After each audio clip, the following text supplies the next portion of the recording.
जय शिवराय मित्रांनो, जय भोलेनाथ, जय केदार।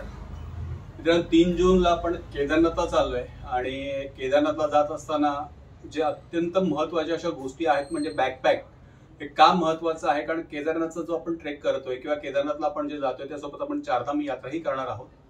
तर आपण नेहमी सह्याद्रीत फिरत असताना तिथली परिस्थिती फार वेगळी असते आणि केदारनाथ किंवा त्या साईडची परिस्थिती फार वेगळी आहे। म्हणजे वातावरणात तिथे खूप वेगवेगळ्या पद्धतीने चेंजेस होत असतात। म्हणजे आपल्याला तिन्ही ऋतू तिथे अनुभवायला मिळतात।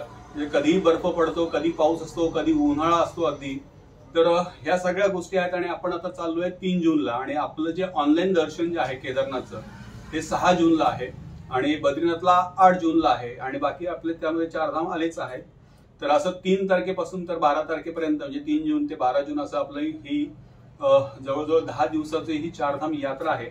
आणि त्यात सगळ्यात पहिलं आपण केदारनाथला जाणार आहोत। तर केदारनाथच्या ट्रेकसाठी अत्यंत आवश्यक असणाऱ्या गोष्टी आणि त्यासोबत चारधामसाठी आवश्यक असणाऱ्या सगळ्या इसेन्शियल गोष्टीचा हा आपण व्हिडिओ बनवलेला आहे। शॉर्ट बट स्वीट आणि तितकंच माहितीपूर्ण हा व्हिडिओ असणार आहे की जेणेकरून आपल्या ह्या युट्यूबच्या माध्यमातून जे आपली फॅमिली तयार झालेली आहे, जे आपले परिवार तयार झालेला आहे, त्यातलं कोणी जर केदारनाथला पहिल्यांदा जात असेल तर त्यांच्यासाठी हा व्हिडिओ फार महत्त्वाचा असणार आहे की कुठल्या कुठल्या गोष्टी आपण केदारनाथला जाताना किंवा चारधामची यात्रा करताना बरोबर घेणं गरजेचं आहे। तर मित्रांनो आपण चला व्हिडिओ सुरुवात करूया। तर सगळ्यात महत्त्वाची गोष्ट म्हणजे केदारनाथची आपल्याला यात्रा करायची त्यावेळेला अशी ही सगळ्यात महत्त्वाची गोष्ट म्हणजे ही अशी रक्सॅक आपल्याकडे असणं गरजेचं आहे। माझ्याकडे 65 लिटरची रक्सॅक आहे। ही अशी रक्सॅक तरी म्हणा किंवा त्यासोबत अशी एखादी मोठी बॅग आपल्याकडे असणं गरजेचं आहे। या दोन्ही गोष्टींपैकी आपण एक कुठली तरी कॅरी करणं बरोबर गरजेचं आहे। त्यासोबत जेव्हा आपण केदारनाथचा मित्रांनो ट्रेक करतो त्यावेळेला कसं असतं की आपल्याला सोनप्रयाग म्हणा किंवा गौरीकुंडाजवळ बाकी सगळं सामान खाली ठेवावं लागतं। आपण सगळे वरती घेऊन जाऊ शकतो, जर अशी रक्सॅक आपल्या बरोबर असेल तर आपण ही पाठीवरती घेऊन जाऊ शकतो, पण ते वजन खूप जास्त होतं आणि केदारनाथला जाताना बऱ्याचशा ह्या गोष्टी आपल्याला बरोबर कॅरी कराव्या लागतात। तर त्यासाठी बाकी सगळं सामान आपण खाली ठेवू, म्हणजे सोनप्रयागला जिकडे आपण राहू, जिकडे राहणार तिकडे म्हणा की गौरीकुंडला जिकडे राहणार तिकडे आपली बॅग आपण खाली ठेवू शकतो, ज्या रूमला आपण जिकडे राहणार आहोत तिकडे किंवा ज्या हॉटेलला। आणि अशी एक छोटी बॅग मी गाडी बरोबर कॅरी करतोय की ज्या बॅग मध्ये अत्यंत आवश्यक असणारं केदारनाथच्या ट्रेकचं सामान आपल्याला बरोबर घ्यायचं आहे। कारण केदारनाथ मित्रांनो ट्रेक हा असा आहे की वरती ऑक्सिजनचं प्रमाण फार म्हणजे तिथल्या वातावरणाप्रमाणे ऑक्सिजनचं प्रमाणही कमी होतं। म्हणजे आपल्याला भीमसेनी कापूर बरोबर घ्यायचं असेल, आपल्या काही गोळ्या बरोबर घ्यायच्या असतील, काही पेनकिलर बरोबर घ्यायचं असेल तर हे सगळं आपल्याला बरोबर कॅरी करावं लागणार आहे। सोबत आपले जे इसेन्शियल गोष्टींमध्ये आपल्याला जे काही खायला सोबत घ्यायचं आहे म्हणजे सुका खाऊ आपण म्हणतो। कारण केदारनाथला आपण वरती ट्रेक करत असाल मित्रांनो सगळ्यात महत्त्वाची गोष्ट म्हणजे ते बरंच वरती आहे आणि खालून एवढं सगळं सामान वरती लिहून तिथले स्थानिक ते विकत असतात। म्हणजे जी बॉटल खाली आपल्याला 10-15 रुपयाला मिळते ती बॉटल अगदी वरती टॉपला 100 रुपयापर्यंत आपल्याला विकत घ्यावी लागते।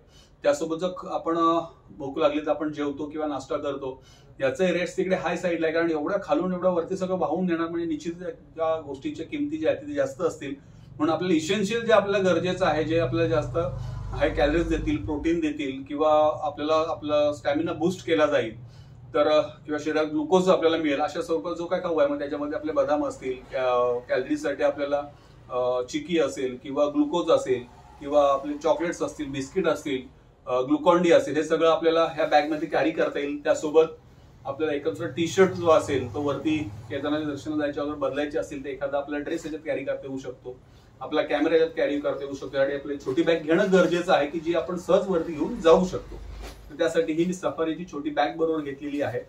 त्यानंतर मित्रांनो केदारनाथला ट्रेक करताना तिथलं वातावरण मी मगाशीच म्हटलं की आपल्या तिन्ही सीझन तिथे अनुभवता येऊ शकतात। तर तिथे खूप वातावरण जे आहे थंड राहतं, मोस्टली थंडच वातावरण तिकडे असतं, मायनस टेम्परेचर जातं आणि मग अशा वेळेला आपल्याला शरीराला गरमी मिळण्यासाठी आपल्या टी शर्टच्या आतमध्ये हे अशा प्रकारचं आपल्याला थर्मल यूज करावे लागतात किंवा मी तर करणार आहे, कारण उगाच आपण चाललोय केदारनाथला आणि थंडीमध्ये त्रास नको व्हायला म्हणून मी टी शर्टच्या आतमध्ये हे थर्मल घेतलेले आहे। आपण इतर ठिकाणी ट्रेक करणार आहोत किंवा इतर ठिकाणी आपण जाणार आहोत की जिकडे वातावरण जसं जोशीमठ आहे या सगळ्या भागामध्ये थंड वातावरण असतं, तर अशा ठिकाणी आपल्याला थर्मलचा वापर होणार आहे, हे आपण टी शर्टच्या आतमध्ये वेअर करणार आहोत। आणि त्याच्यानंतर मित्रांनो मोस्ट ऑफ केदारनाथला बघितलं आपण तर टेम्परेचर हे मायनसच असतं, म्हणजे मायनसच्या खाली झालेलं असतं। तर मग अशा वेळेला तिकडे आपल्याला प्रॉपर जर्किंग असणं आपल्याजवळ गरजेचं आहे की जे आपल्याला तिथल्या थंडीपासून प्रोटेक्शन देईल। तर हे -10 पर्यंत आपण सर्व्हाइव्ह करू शकतो अशा प्रकारचं टी शर्ट हे मी जेन्सन म्हणून जे ठाण्याचं शॉप आहे तिकडून मी हे घेतलेलं आहे। तर हे जर्किंग आहे -10 पर्यंत आपल्याला तिकडे केदारनाथला किंवा इतर ठिकाणी कुठेही आपण भविष्यात जरी गेलो तरी आपल्याला ते उपयोगी पडणार आहे. असं -10 पर्यंत आपण सर्व्हाइव्ह करू शकतो अशा प्रकारचं हे जर्किंग आहे. त्याच्यानंतर मित्रांनो जेव्हा आपण केदारनाथचा ट्रेक करणार आहोत, इतर ठिकाणी जाणार आहोत, तर त्यासाठी मी खास अशा स्वरूपाच्या म्हणजे अशा पद्धतीच्या ह्या ट्रॅक पॅन्ट घेतलेल्या आहेत की ज्या ड्रायफिट आहेत. दुसरी महत्वाची गोष्ट म्हणजे अगदीचा कपडा बघितला तर एकदम लाईट वेट आहे आणि सुकतोही लगेच, म्हणजे ओला जर झाला सुकतो लगेच. त्याच्यानंतर इकडे हा चेन आहे, म्हणजे जर आपण इकडे खोलली तर कदाचित ह्याच्यामध्ये आपल्याला क्लिअर दिसेल. येस, बघा इकडे जर आपण इथे खोलली तर याचा बरमुडा होतो, 3/4 होईल आणि खालचा भाग वेगळा निघून जातो. म्हणजे आपल्याला जेव्हा गरज आहे त्यावेळेला आपण याचा बरमुडा म्हणूनही वापर करू शकतो. अशा मी 2 पॅन्ट ह्या त्यासाठी खास घेतलेल्या आहेत. हे मी जेन्सन जो आहे ठाण्याचं दुकान तिकडून मी हे घेतलेलं आहे. उत्सव नाके तिकडे ते दुकान आहे, तिथून मी ह्या 2 पॅन्ट घेतलेल्या आहेत आणि बाकी सुद्धा मी ट्रॅक पॅन्ट सोबत घेतलेल्या आहेत, जे आपल्याला प्रवासामध्ये गरजेचे आहेत.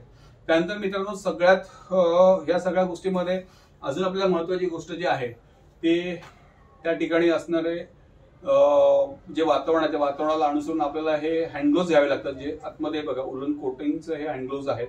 तर हे हँडग्लोव्ज आपण घेतलेले आहेत. त्यासोबत आपण ही कॅप घेतलेली आहे, जी थंडीसाठी आपण वापरू शकतो अशी आपण कॅप घेतलेली आहे. आणि ह्या सगळ्यात अजून एक महत्वाची गोष्ट जी लहान आहे पण अतिशय महत्वाची आहे, कारण ज्या वेळेला आपण अशा ठिकाणी जातो तिकडे बर्फ पडत असतो आणि खूप थंड हवा येत असते, तर त्या बर्फामधली थंड हवा आपल्याला खूप त्रासाची असते. कारण मी जेव्हा काश्मीरला गेलो जवळून अगदी अनुभव घेतलेला आहे, किंवा मी सिक्कीम दार्जिलिंगला गेलो होतो त्यावेळेस मी जवळून अनुभव घेतलाय की ही गोष्ट आपल्याकडे किती महत्वाची आहे. तर हे जे आहे आपल्याला असं वेअर करायचं असतं. असा एक पट्टा आहे आपल्याला असं आपल्याला वेअर करायचा असतो. याचं काम असं असतं की आपण जरी जॅकेट घातलं तर त्याची उडी समजा आपण वरती घेतली, आपल्याला बघणं बॉडी प्रोटेक्ट होतं, वरतून काना पण प्रोटेक्ट होतं, पण इथून हवा जी आतमध्ये लागते त्यांनी पूर्ण आपली बॉडी थंड होते. त्यासाठी अतिशय महत्वाची असणारी ही गोष्ट आहे. तर हे सुद्धा आपण सोबत घेतलेलं आहे. त्याच्यानंतर हे उलनचे सॉक्स मी 2 पेअर घेतलेले आहेत. हे बाकी सॉक्स आहेत जे इतर ठिकाणी मला वापरता येतील, हे मी बरोबर घेतोय. 4-5 सॉक्सच्या जोडी आहेत. ते उलनचे 2 जोड मी घेतलेले आहेत. फ्री साईज आहे, जेणेकरून ते आपल्या गुडघ्याच्या खालपर्यंत येतात. आणि हे खास करून जिथे बर्फ वगैरे पडतो की जे खूप थंड असं अशा ठिकाणी आपल्याला खूप प्रोटेक्शन देतं, त्यासाठी हे मी सॉक्सची जोडी घेतलेली आहे. त्याच्यानंतर मित्रांनो महत्वाचा एक पार्ट तो म्हणजे जो आपण केदारनाथचा ट्रेक करत असतो, केदारनाथ जातो किंवा चारधामला जातो, तिथे मी मागाशी म्हटलं कारण प्रिडिक्टेबल वातावरण घेतलं असतं, तर त्यासाठी मी हे वॉटरप्रूफ असे शूज आपल्याकडे आहेत, ते मी शूज घेतलेले आहेत सोबत. तर हे शूज घेण्याचं कारण म्हणजे असं की आपल्याला याची ग्रिप बघा, खूप सुंदर ग्रिप आहे. हे वॉटरप्रूफ आहेत. हातल्या साईडला हे पूर्ण वॉर्म असे होतात, म्हणजे थंडीमध्ये सुद्धा आपण वेअर करू शकतो. वॉटरप्रूफ पण आहेत. आणि विशेष महत्वाची गोष्ट म्हणजे याचं ग्रिप खूप सुंदर आहे. त्यामुळे मी हे शूज मी घेतलेले आहेत. केदारनाथला जाताना ही शक्यतो सगळ्यांनीच काळजी घ्यायची आहे की तिथे जाताना ट्रेक करताना शूज फार महत्वाचे आहेत आपल्याला. ते शूज जर व्यवस्थित असतील, चांगले असतील, तर आपल्याला सहजपणे ते ट्रेक करता येतो आणि आपल्याला बरंही वाटतं, कम्फर्ट असतो, कारण बर्फ पडलेला असतो, काही ठिकाणी स्लिपरी झालेलं असतं. तर अशा वेळेला आपल्याला हा महत्वाचा पार्ट आपल्यासाठी आपण शूज सोबत घेतलेले आहेत. तर ही झाली आपली केदारनाथला जाईपर्यंतची गोष्ट. पण एकदा आपण केदारनाथला पोहोचल्यानंतर मित्रांनो सगळ्यात महत्वाची गोष्ट म्हणजे आपल्याला श्री केदारेश्वरचं दर्शन होणं महत्वाचं आहे. गर्दी तर खूप आहे, पण आमचं ऑनलाईन दर्शन असल्यामुळे आणि आता गर्दी कमी झाली, आम्ही डेली अपडेट तिथलं घेतोय की काय तिथली पोझिशन आहे. बऱ्याचशा वेळा युट्यूबचे व्हिडिओ बघतोय, गुगल सर्च करतोय बातम्यां थ्रू, किंवा तिथले जे कॉन्टॅक्ट्स आहेत त्याचा वापर करून आम्ही बघतोय. तर आता बऱ्यापैकी गर्दी कमी झाली आहे, त्यामुळे आम्हाला व्यवस्थित दर्शन होईल, होपसो अशी आम्हाला अपेक्षा आहे. आणि वरती गेल्यानंतर केदारनाथ दर्शन झालं म्हणजे दर्शनाच्या वेळेला जर तिथलं वातावरण चांगलं असेल तर मी हा टी शर्ट घालायचा विचार केलेला आहे. तर हा भोलेनाथचा टी शर्ट आहे, मी हा टी शर्ट वेअर करणार आहे. आणि निश्चितच भोलेनाथच्या दर्शनाला आपण जातोय तर अर्थातच ती शाल आपण बरोबर घेऊन जाणार आहोत भोलेनाथ दर्शनासाठी. तर ही भगवी शाल आपण त्या ठिकाणी घेणार आहोत. तर हे झालं मित्रांनो ऑलरेडी भोलेनाथाचं दर्शन घेईपर्यंत म्हणजे केदारनाथच्या ट्रेक पर्यंतचा विषय. पण ऑल ओव्हर जी आपली चारधामची ट्रिप आहे ही आम्ही 3 तारखेला जातोय, म्हणजे 3 जूनला. 6 जूनला आम्ही केदारनाथ दर्शनासाठी वर जाणार आहोत. तर 6 जून पासून म्हणजे ऍक्च्युअली 3 जूनला आमचा प्रवास चालू होतोय आणि 12 जूनला आम्ही पुन्हा येतोय रिटर्न कर्जतमध्ये. तर ही ट्रिप कर्जतला चालवून पुन्हा कर्जत आमची संपणार आहे. तर एवढ्या सगळ्या दिवसासाठी आवश्यक असणारे टी शर्ट्स मी सगळे घेतलेले आहेत बरोबर. हे ऑलमोस्ट सगळे टी शर्ट हे स्वेट टी शर्ट आहेत, हे आपल्या लक्षात येत असेल की जेणेकरून तिथलं वातावरण जे आहे, उद्या आपल्याला वाटलंच की बाबा वातावरण ओके आहे म्हणजे 25-30 टेम्परेचर आहे, तर आपल्याला थर्मल घालायची गरज नाही, जॅकेट घालायची गरज नाही. पण आपल्या टी शर्ट्स वरती पण काम होऊ शकतं. त्यासाठी मी हे सगळे टी शर्ट सोबत घेतलेले आहेत. त्याच्यानंतर रेग्युलर तिथे वापरण्यासाठी एक चप्पल बरोबर घेतलेली आहे. ही कालच आपल्या कर्जच्या डीमार्ट वरून चप्पल घेतली आहे. 199 रुपये आय थिंक याची प्राइस आहे. सॉफ्ट चप्पल आणि खाली प्लास्टिक कोटेडच आहे, म्हणजे जरी पाणी वगैरे काय असेल थोडंसं तरी आपण तिथे व्यवस्थित वापरू शकतो. त्यासाठी ही आपण एक चप्पल बरोबर घेतलेली आहे. आणि मित्रांनो, मागाशीच मी आपल्याला म्हटलं की वॉटरप्रूफ शूज असणं गरजेचं आहे. तर समजा कोणाला वॉटरप्रूफ शूज नसतील तर मी ह्यावेळेला तर एक्स्ट्रा प्रोटेक्शन बरोबर घेतलंच आहे, कारण बरंचसं ऐकतोय तिथलं, त्याच्यामुळे म्हटलं आपल्याकडे एक्स्ट्रा प्रोटेक्शन असणं गरजेचं आहे. तर त्यासाठी मी अशा प्रकारचं एक वॉटरप्रूफ कव्हर पण आपल्या शूज साठी मागवलेलं आहे. हे मी अमेझॉनवरून मागवलेलं शूज कव्हर आहे. तर हे पण आपण बरोबर घेऊन जाणार आहोत. त्यासोबत वातावरण, मगाशीच मी म्हटलं की अनप्रिडिक्टेबल वातावरण असतं, आपल्याकडे तिन्ही ऋतू तिकडे अनुभवता येऊ शकतात. तर अशा वेळी केदारच्या ट्रेकला काही अडचण आपल्याला व्हायला नको, अचानक पाऊस आला काय करणार, म्हणून त्यासाठी आपण हा छोटा एक पॉन्चो घेतलेला आहे की जो रेनकोट म्हणून आपण त्याचा वापर करू शकतो. अगदी गुडघ्याच्या खालपर्यंत येतो. तर आणि साईज आपण बघितलं तसंच माझ्या एका ह्याच्या पाम मध्ये बसतोय. तर एवढा लहान असा पॉन्चो आहे, त्याला प्रॉपर कव्हरिंग आहे. तर अशा प्रकारचं हे मी सोबत घेतलेलं आहे. त्याच्यानंतर दुसरी गोष्ट म्हणजे आता आपण केदारनाथ आलो, त्यामुळे पूर्ण चारधाम यात्रा जी आहे त्याचं व्हिडिओ निश्चित आपल्या युट्यूब चॅनल येणार. त्यासाठी आवश्यक असणार कॅमेरा तर आपण आता सेल्फी स्टिकवर लावलेलंच आहे. आणि हा आपण गोप्रो सोबत घेतोय. आपला गोप्रो आहे, त्यासोबत गोप्रोची एक सेल्फी स्टिक आहे. ही गरजेची एक बॅटरी आपल्या नेहमी बरोबर असते, जेव्हा आपण सॅलरी ट्रेकला जातो किंवा इतर ठिकाणी फिरतो, ही बॅटरी आपल्या बरोबर असते. त्यासोबत ह्या गोप्रोच्या बॅटरीज आहेत ज्या आपल्याला गरजेच्या आहेत सोबत, कारण ज्यावेळेला आपण अशा थंड वातावरणात जातो लवकर बॅटरी ड्रेन होतात, त्यासाठी 3 बॅटरीज आहेत. त्याच्यानंतर दुसरी आवश्यक गोष्ट म्हणजे आपण हे दोन बरोबर पॉवर बॅकअप घेतोय. हे दोन्ही पॉवर बॅकअप जे आहेत ते आपण फुल चार्ज करून घेतलेले आहेत. तिथे आपल्याला चार्जिंग मिळणारच आहे, पण आपल्यासोबत एक्स्ट्रा असलेले बरे. त्याच्यानंतर मोबाईल चार्जर हा आपण बरोबर घेतोय.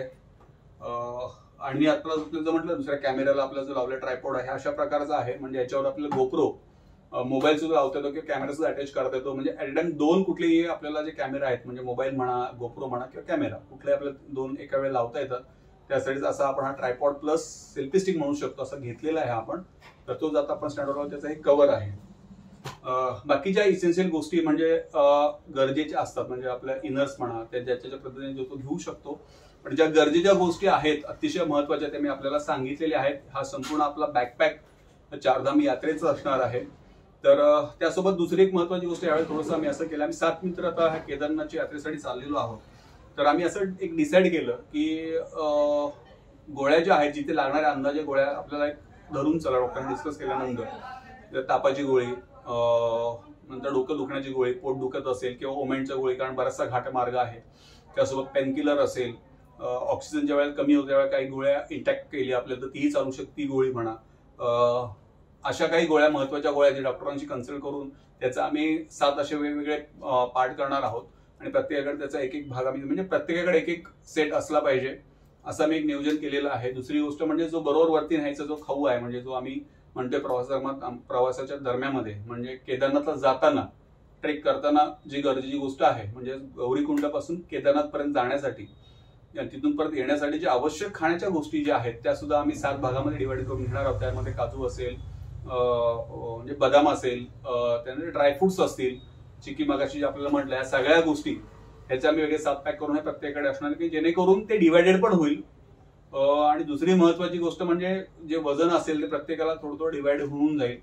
तर ह्या असं सगळं व्यवस्थित नियोजन तुर्तच तरी आम्ही केलेलं आहे. तर पूर्ण चारधामच्या यात्रेला आपली 3 तारखेपासून सुरुवात होणार आहे. तर आपली चारधामची सिरीज ही नक्कीच ह्या बॅकपॅकच्या व्हिडिओ नंतर आपल्याला बघायला मिळेल. तर जे आपल्या चॅनल नवीन असेल मित्रांनो त्यांना आवर्जून विनंती आहे की आजपर्यंत जसं प्रेम आपल्या ह्या चॅनलवरती आपण केलेलं आहे तसंच ह्या चारधामच्या यात्रेच्या व्हिडिओवरती सुद्धा, या सिरीजवरती सुद्धा आपण तेवढंच प्रेम दाखवा. जास्तीत जास्त आपल्या व्हिडिओला लाईक करा, शेअर करा आणि सबस्क्राईब करायला विसरू नका. आणि आपण जर नवीन चॅनलवरती असाल तर आवर्जून आपले सगळे व्हिडिओ बघा. आणि आपले जर व्हिडिओ आपले आवडत असतील तर आवर्जून आपल्या चॅनलला लाईक करा, आपल्या चॅनलला सबस्क्राईब करा आणि व्हिडिओ लाईक करा विसरू नका मित्रांनो. तर चला आता भेटू आपण चारधामच्या सिरीज मध्ये. तोपर्यंत bye bye, see you, take care.